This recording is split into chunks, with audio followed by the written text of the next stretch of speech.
I always thought St. Joseph's, St. Benedict's and St. Peter's were the foremost Catholic schools in the country. I never thought that there is such a fantastic facility here.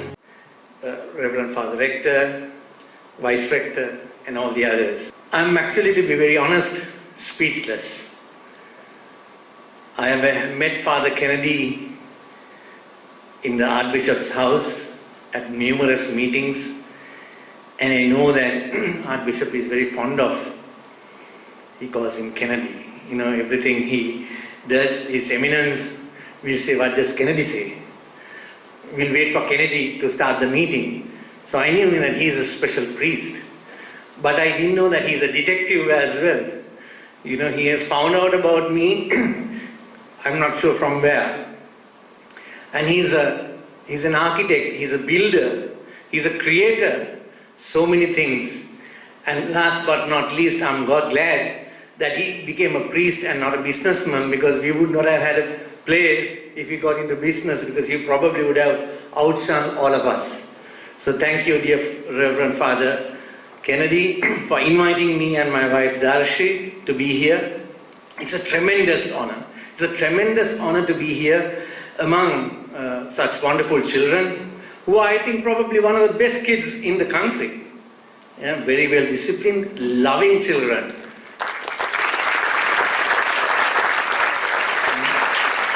I saw how the little ones approached Father with so much love that I don't see. There was no fear in the children's eyes. There is love in the children's eyes when they approach the rector.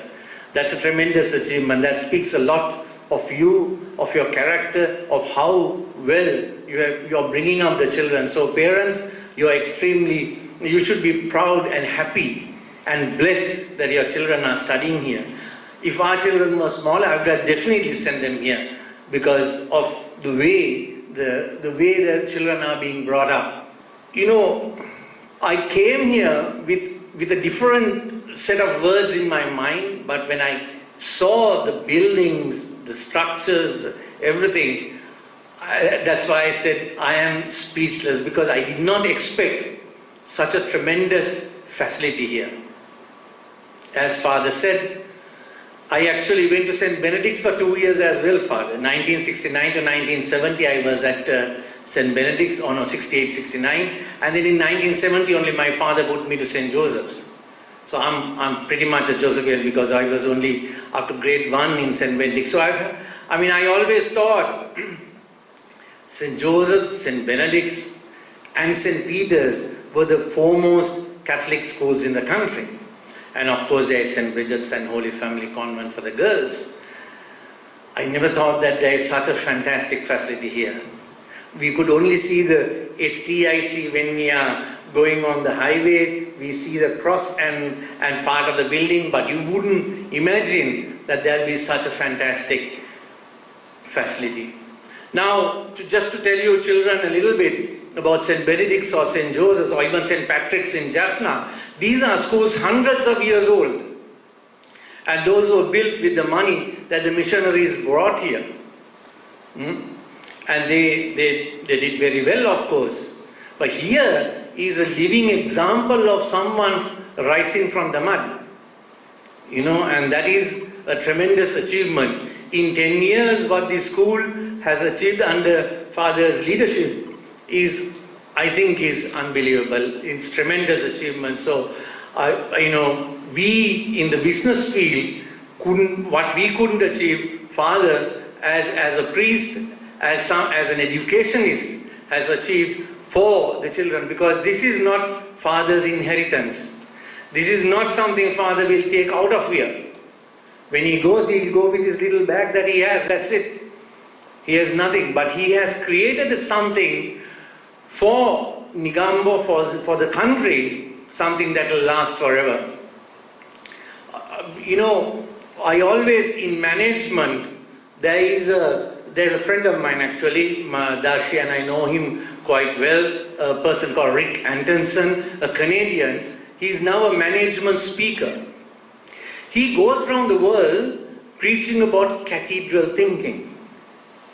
Now, what is cathedral thinking? We all have seen cathedrals. Most of you, I believe, are Catholics, and we have been to cathedrals not only in Sri Lanka, but in Rome and in other places all over the world. Wherever Catholics are, there are cathedrals, right? And the cathedrals are built with lots of grandeur.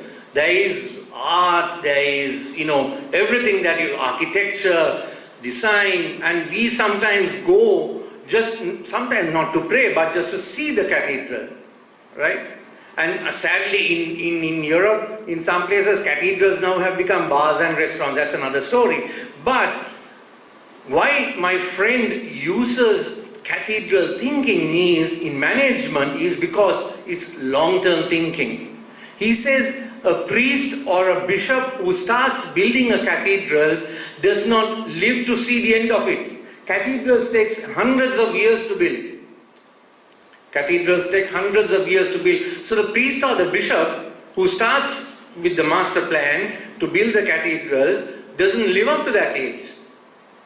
He dies and another priest takes over, another priest takes over, another architect, another engineer, and finally the cathedral is completed. So in management theory, they are talking of cathedral thinking. Think long term. Don't think of tomorrow. Don't think of the day after. Right? Now, Father Kennedy has done is beyond cathedral thinking. He has lived to see what he started building. Right? In 10 years, he's achieved somebody who will take 100 years to achieve. So this is something that I didn't believe until I saw. I'm like the doubting Thomas. Until I saw and I felt and I touched, I did not see, I did not believe. So like that, Father, you have done something marvelous for our country, for the Catholic, not only for the Catholics, I believe, for any child who wants to be educated here. So may God continue to bless you. May God continue to give you strength so that you will continue to do your best for the children, for the people of our country. Coming back to my little children, that's why I came. I came because one persevering lady, I think one of your assistants, continued to call me and say, you have to come. Father says, you have to come, because the invitation was for the 4th. I said, I'm sorry, I can't, because one of my closest friend's daughter is getting married tomorrow and I had to go for the wedding. Then he said, give another date. And so it was 3rd. So thank you for changing the date as well. So I am so blessed to be speaking to all of you. And you are taking a leadership role today. And I reflected on the time that I was at St. Joseph's, and as Father said, there are certain traditions in school. And to be a prefect is something very special, right? But now, when I was thinking why I wanted to become a prefect, now I think I wanted to become a prefect for the wrong reason. And I'll tell you why. The prefects in our school were called cops.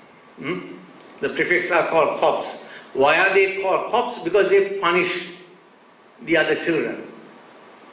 Right? So the teachers will use the prefects when a teacher does not show up to class, a prefect goes. Or if the children are misbehaving, prefect goes and punishes them, makes us kneel down, do various things. So when we were in grade 8, 9, 10, right? So the big ayahs come, and so they are the prefects. They come and they punish us, right? So we used to hate them. But I was also determined to become a prefect. For what? Gaya, matat denwa chance ekak.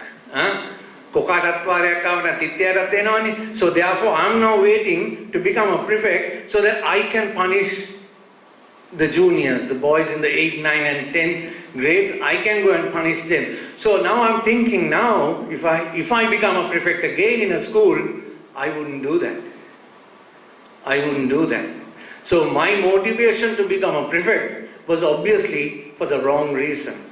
Why? To punish those, because I was punished and my friends were punished, and now we'll also get our turn to punish them. And I'm sorry, I became a prefect for the wrong reason, and I hope none of you will do that. That tradition is long gone, hopefully.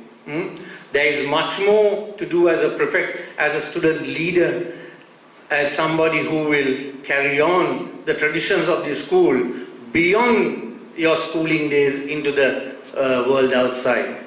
And I couldn't agree more with Father when he says he wants all his children to be good, faithful citizens of this country, who will do something for the country, or maybe somewhere outside, but hopefully for your motherland. And that's where you will be recognized most, where you belong most. And this school, and Father very rightly said, it's not only education. Education definitely is important. Your parents will obviously want to see you becoming doctors, engineers, lawyers, accountant, or successful business people, what have you. That is definitely any ambition of any parent. If any parent wishes you bad, that I don't think anyone will ever wish any child bad. So you, of course, has to aspire to be those professional leaders in whatever the field you choose to be in. But, as Father said, most important is to be good at that. And that is what leadership brings you, sharing leadership. And who is the greatest teacher of leadership? Whom do you think? Give it a guess. Jesus Christ. Jesus Christ is the best. And he said, I think Father Vice Rector also alluded in the morning during Mass, right? We are called to become servant leaders. Give up everything and come sometimes. Of course, that is for the priest. We don't have to give up everything and go, but the priests have to give up everything and go to serve. But we also, as lay people, have to serve. When you serve, you are respected. You are loved. You are looked after. People will follow you. If you hold a gun at somebody and demand things, they might do out of fear, but they won't do anything out of love. Your idea is to get people to do things out of love. And how do you get that love? Is through service. Is through service. Of course, in my field, the field that my father chose and then my family went into, is of service. That is because we get paid for it. When we serve, we get paid. Now, when you serve, you will not get paid. But you are still learning the art of leadership, art of being together, art of sharing. And these are things as student leaders you will learn. You help your students, not like me, who was a terrible prefect, who went to punish, whose most important motivation to become a prefect was to punish others. That's not the idea you should have. The idea should be to serve others, to help others, those who are struggling to learn, help them. Those who are struggling on the field, whatever the sports you have here, to help those who are struggling in sports. Try and do as much sport as well. In the field of sports, especially team games, I can see the basketball courts, the cricket field, the football field, so on and so forth. The more team games you play, the more you learn. More you learn to share that responsibility. More you learn to be together. So this is something that's very, very important for you students who are now aspiring to be leaders in the future. We are going through difficult times, but we are in a way blessed in Sri Lanka, because when I look at the world around, since my work revolves around people coming from other parts of the world to our country, those workplaces are in terrible shape, right? So we are in a way lucky that we are able to have a gathering like this. We are able to meet, greet, and share our experiences. In those countries they cannot. So still, and that is, the main reason is bad behavior of the people. People are not following what the instructions given by their political leaders in those countries. And as a result, the pandemic is spreading, and they expect it to be worse in the winter. Whilst here, with God's grace, we are able to move around anywhere in the country, we are able to go back to school and do all those. So we have to be thankful to God and to the people of this country for being able to be like this. So dear children, parents, I think this is a very special day for us as well. Father created an opportunity for us to come and see what has happened here. I think as a Sri Lankan, as a student who has been at St. Joseph's, I have to now say there are more better schools which has come up in 10 years than ours. My school is 125 years. We are celebrating 125 years in 2021. St. Joseph's College. I think St. Benedict's is older. St. Patrick's is even older.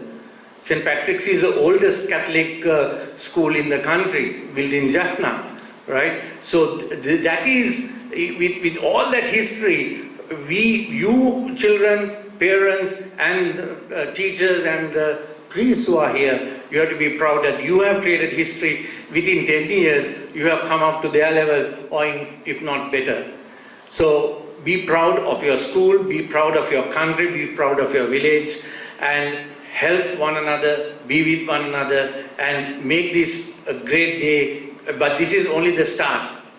You know, don't be like me, wearing the badge and punishing others, but go and serve others. Go and serve others so that the others will respect you, love you, and listen to you when you need their help. When you want them to behave well, don't punish them, look after them, help them to be quiet.